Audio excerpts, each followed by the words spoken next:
Hello, we're making hummus today. Hummus is originating from this part of the world, I guess sort of Arabia, Greece and Turkey and those sort of places. Very famous in Lebanon and all around the sub-Sahara continent as well. Ingredients: chickpeas. These are dried variety. We soaked them overnight and then we cooked the hell out of them for quite a long time, so they're really, really soft and squidgy. Top trick as well is to put some baking soda in with them. Makes them a little bit more fluffy. They fluff up. Also, I've got the juice of 3 lemons there and a whole bulb of garlic chopped up. And the reason I put the garlic into the lemon is it just takes a little bit of the acidity out of the garlic, the raw garlic, because essentially that's what we're eating, raw garlic. Very, very good for you apparently. And another key ingredient as well, tahini, which is basically pureed sesame seeds, and it becomes very nice and oily. Fabulous ingredient. So we're just going to basically food process. I'm not going to put all the chickpeas in there, but quite a few of them. It's a bit of a strain on the old food processor, you see. So we'll put a bit in there. I've got some iced water. Don't ask me why they say iced water, but my Lebanese friends said always use a bit of iced water. Maybe it does something. So we'll get that going first of all in our food processor. And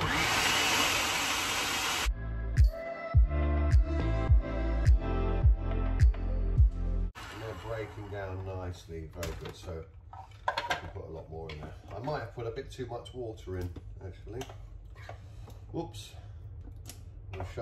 What happens when you put the tahini paste in, it really sort of creams and it sort of emulsifies. And as you can see, those peas have really pureed up nicely. What I'm going to do, I'm going to strain off a little bit of the lemon juice.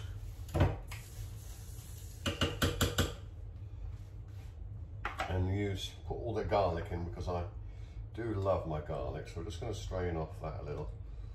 So we'll save a bit, about 1 lemon juice, 1 whole lemon back. Add the garlic. We'll process all that together. Ooh.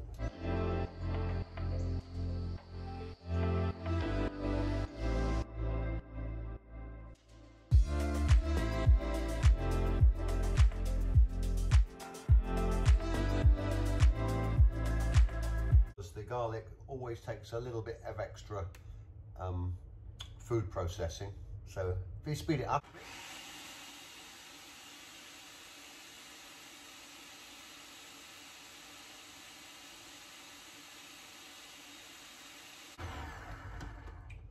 Now there are some chunks of garlic in there, but I kind of like it like that, and you can see how it's really started to go.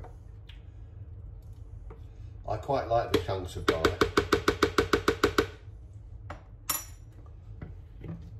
And I think we can add the rest of these peas. To the mixture as well, and purify those. It's much better to use the dried, reconstituted dried chickpeas rather than getting them out of a tin. Tin's an easy, fast option, but just before we put in the tahini, can you see that there? Nice and green. You can still see the chunks of garlic. We're going to season now. This is a very, very common seasoning which is used in the making of hummus. This is cumin, but you have to be real careful on how much you use. I never quite get it right. It's always too little or far too much. So you can always sprinkle a little bit on afterwards. That should be good. Let's work that in. Cumin powder. Some of the tahini. Once again, this is pureed sesame.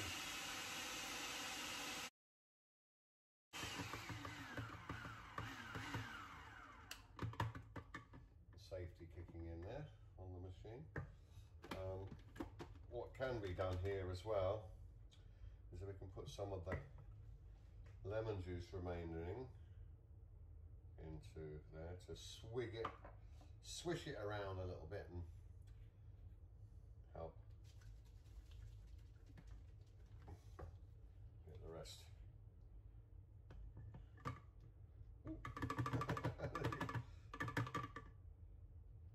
Not overly effective, that. Put a little bit more in, because I can feel by the weight of the bottle that there's still some in there.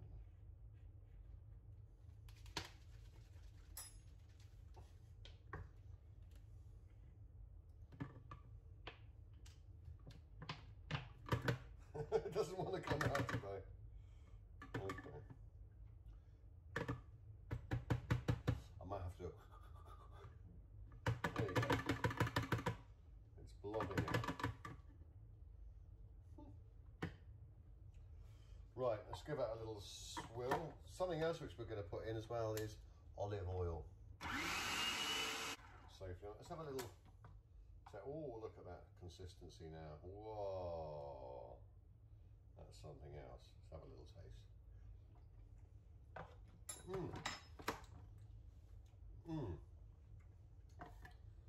Very good.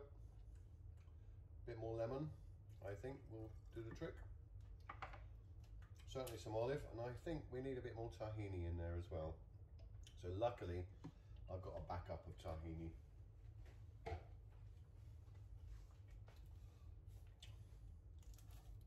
This comes in a different pot. We'll put some of that in. And as you can see, this is a little bit more liquidy, oily. And give it a good stir. And we'll add some of this. That should do us. Very rich tahini paste.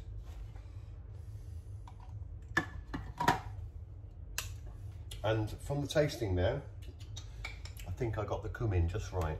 Not too much.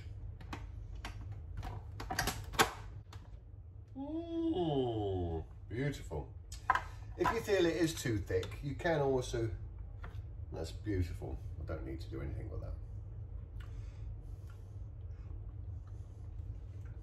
I was going to say you could thin it down with a little milk. I like to use almond milk, but I don't need to do that. It does make it creamy. Some of my friends Huda and Zahra, told me that if I use natural yogurt in there, that's nice. But because I'm on a bit of a health kick, really, I wanted to avoid dairy. So there you go. Today's dish of the day, hummus. Whoops-a-daisy. Thanks for watching. And there you go, finished products that'll go into the fridge, and that will last our household maybe a week. I love it. Hummus.